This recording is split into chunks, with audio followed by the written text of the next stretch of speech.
Assalamualaikum dan salam sejahtera. Saya Aisyah Mulyana Hana Sisi, Alif, Afif, dan Ahmad akan membentangkan tentang ciri-ciri masyarakat Majmuk di Tanah Melayu pada era kolonialisme Inggris. Masyarakat Majmuk di Tanah Melayu terbentuk hasil dasar kolonialisme Inggris yang membawa masuk pelbagai etnik seperti Cina dan India untuk memenuhi keperluan ekonomi penjajah.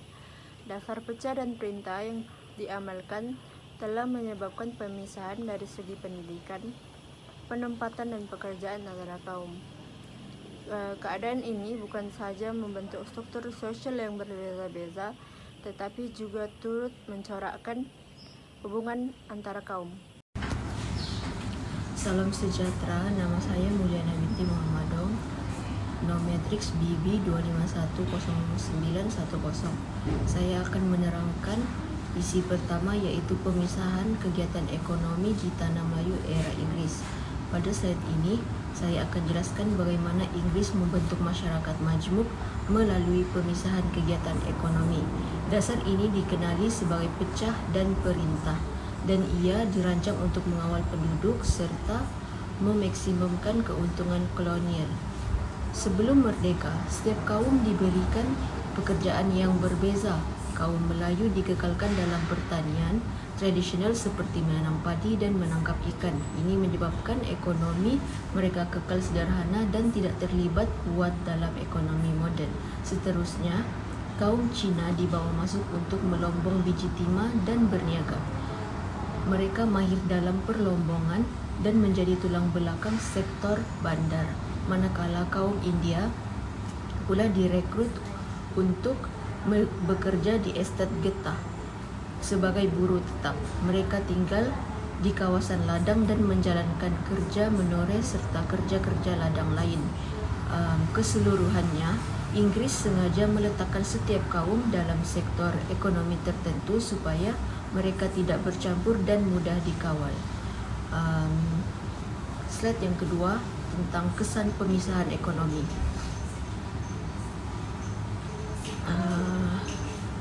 Pemisahan ini membawa beberapa kesan besar terhadap hubungan antara kaum dan perkembangan ekonomi negara. Kesan yang pertama, interaksi antara kaum terhad, disebabkan setiap kaum tinggal dan bekerja di tempat berbeza. Mereka jarang bergaul. Hubungan hanya terjadi dalam urusan ekonomi seperti di pasar ataupun tempat kerja.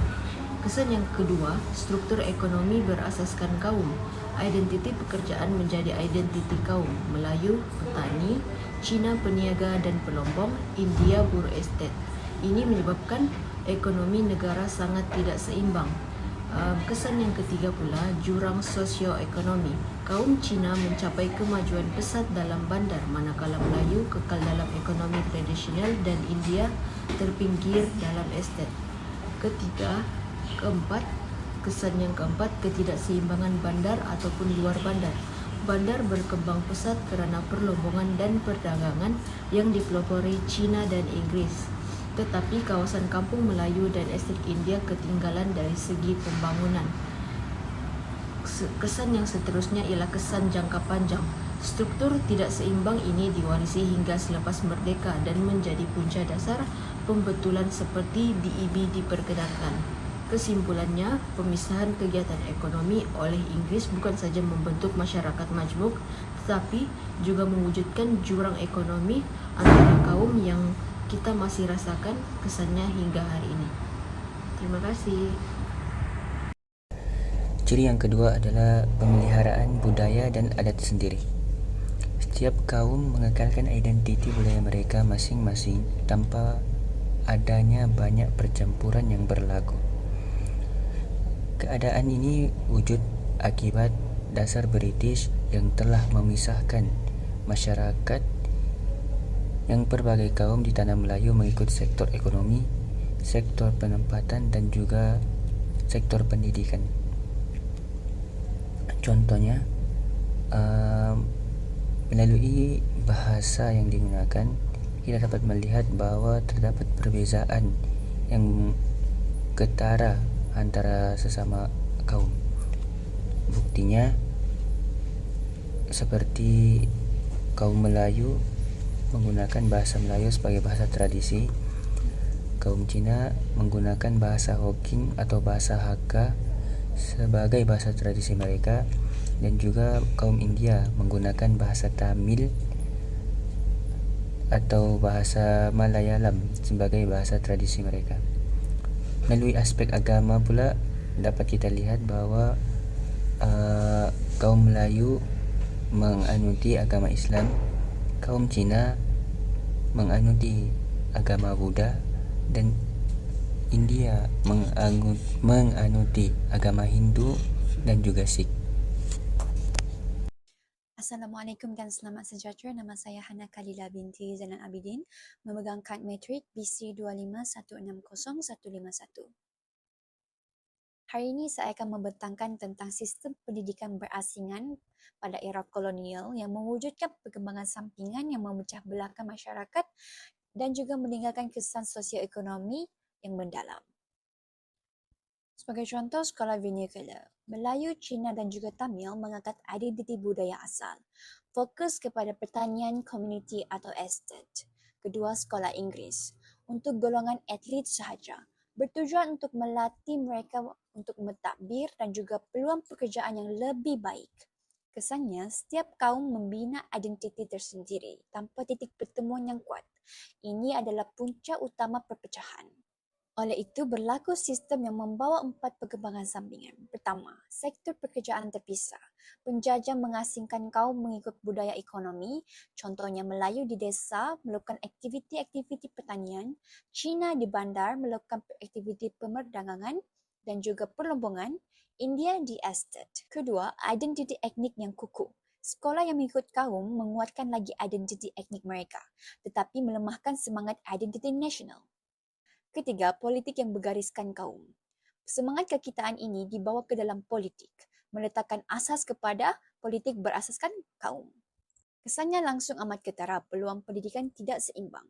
Sekolah Inggeris membuka lebih banyak peluang dan jauh lebih baik berbanding sekolah vernacular, dan oleh itu mewujudkan strata sosial dalam antara kaum.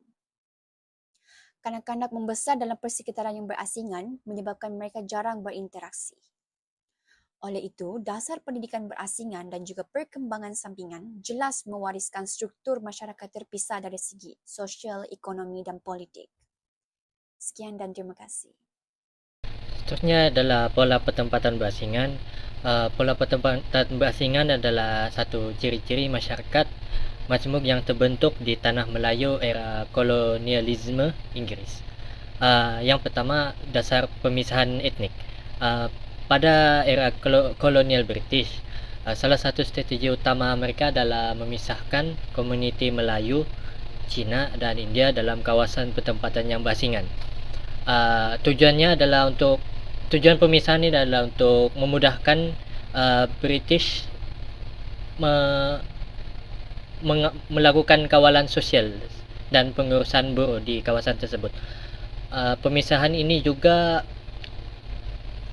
mengurangkan risiko konflik antara etnik kerana setiap komuniti tersebut berada di kawasan yang tertentu dan membolehkan British ni mengekalkan kuasa dan pengaruh mereka dengan lebih mudah. Seterusnya, poin yang kedua adalah infrastruktur dan kemudahan berasingan. Selain dasar pemisahan di poin pertama tadi, British turut membina infrastruktur dengan kemudahan awam secara berasingan untuk setiap komuniti ini. Kemudahan awam tersebut adalah seperti jalan, sekolah, pasar dan kemudahan lainnya dibuat mengikut kawasan pertempatan etnik. Infrastruktur ini bukan sahaja memudahkan pentadbiran dan operasi sosial, tapi juga kemudahan dapat mengekalkan pemisahan fizikal antara komuniti dan menjadikan interaksi harian antara etnik ni lebih terhad. Poin yang ketiga adalah faktor sosial dan budaya. Selain dasar infrastruktur, faktor sosial dan budaya ini juga mengekalkan pola penempatan yang berasingan. Bahasa, agama dan adat tersam membuatkan komuniti ini lebih selesa tinggal bersama kaum mereka sendiri. Contohnya, orang Melayu kekal di kampung untuk mengamalkan adat dan pertanian tradisional. Manakala yang orang Cina pula mereka mengekalkan komuniti di bandar dengan kuil dan persatuan perniagaan lah. Manakala orang India pula mereka mengekalkan komuniti ini di ladang dengan di kuil. Ini dapat membantu mengekalkan identiti komuniti dan tradisi masing-masing, sekaligus mengurangkan pertindingan sosial antara etnik, ketiga-tiga etnik ni lah. Poin keempat adalah kesan jangka panjang strategi tersebut. Pemisahan etnik ini meninggalkan kesan jangka yang panjang terhadap struktur sosial dan corak penempatan bandar. Susun atur bandar dan kampung masih menunjukkan zon etnik yang jelas dan hubungan antara komuniti masih lagi dipengaruhi oleh pemisahan ini sehingga ke hari ini. Corak kolonial ini bukan saja sebagian daripada sejarah, tapi strategi ini juga membentuk cara komuniti hidup bersama dalam masyarakat moden pada waktu kini di Malaysia. Terima kasih. Berdasarkan refleksi kali ini, saya dapat mengetahui masyarakat Kadazan Dusun dan Murut mempunyai kosmologi yang unik. Sebagai contoh, masyarakat Kadazan Dusun mempercayai terhadap konsep Dinavo, iaitu menekankan keseimbangan penghargaan terhadap ekosistem. Manakala masyarakat Murut percaya terhadap roh penjaga hutan. Seterusnya saya seteruskan kepada cabaran, iaitu antara cabarannya ialah generasi muda kurang memahami warisan budaya dan kosmologi etnik. Seterusnya mereka salah faham terhadap stereotip luar terhadap kepercayaan tradisi. Seterusnya cara penyelesaian yang pertama, memperkukuhkan pendidikan budaya dalam kalangan pelajar sama ada peringkat universiti maupun sekolah. Dan seterusnya yang kedua, mengajarkan dialog antara agama bagi membina persefahaman dan menghormati perbezaan antara etnik di Sabah. Sekian, terima kasih. Nama saya Sisi Winuliabu, nometrik BB25110700. Secara kesimpulannya, masyarakat majmuk di Tanah Melayu era kolonialisme Inggris mempunyai ciri-ciri tersendiri yang sangat jelas. Antaranya ialah pemisahan kegiatan ekonomi di mana setiap kaum menumpukan kepada sektor ekonomi tertentu seperti Melayu dalam pertanian, Cina dalam pelombongan biji timah, dan India dalam perladangan getah. Selain itu, terdapat pembahagian kerja mengikut kaum yang mengekalkan perbezaan, peranan dan kepakaran setiap etnik. Seterusnya mengurangkan peluang interaksi sosial antara kaum. Sistem pendidikan juga dijalankan secara berasingan dengan sekolah vernakular untuk Melayu, Cina dan India serta sekolah Inggeris bagi golongan elit yang menyebabkan anak-anak dari pelbagai kaum kurang bergaul antara satu sama yang lain. Pola penempatan yang berasingan pula memperkukuhkan lagi sifat masyarakat majmuk ini di mana kaum-kaum tinggal di kawasan yang berlainan dan jarak berinteraksi dalam kehidupan seharian. Semua faktor ini membawa kepada ketiadaan perpaduan kaum pada masa itu dengan masyarakat hidup berdampingan tetapi tidak bersatu. Walaupun begitu, pengalaman masyarakat majmuk di era kolonialisme Inggris memberikan pengajaran yang penting bagi generasi masa kini yang menunjukkan betapa dasar pemisahan dan pengasingan boleh menjejaskan keharmonian sosial, tetapi pada masa yang sama ia menjadi asas untuk memahami keperluan mewujudkan perpaduan dan interaksi antara kaum dalam membina sebuah negara yang lebih harmoni. Dengan kesedaran terhadap sejarah ini, masyarakat Malaysia pada masa kini dapat menghargai kepelbagaian budaya, mengukuhkan toleransi dan berusaha mewujudkan masyarakat yang bersatu padu tanpa mengira perbezaan kaum atau latar belakang. Oleh itu, walaupun masyarakat majmuk pada zaman kolonial menghadapi banyak cabaran dalam perpaduan, pengalaman tersebut tetap menjadi rujukan terpenting dalam usaha membina keharmonian dan kesepaduan nasional.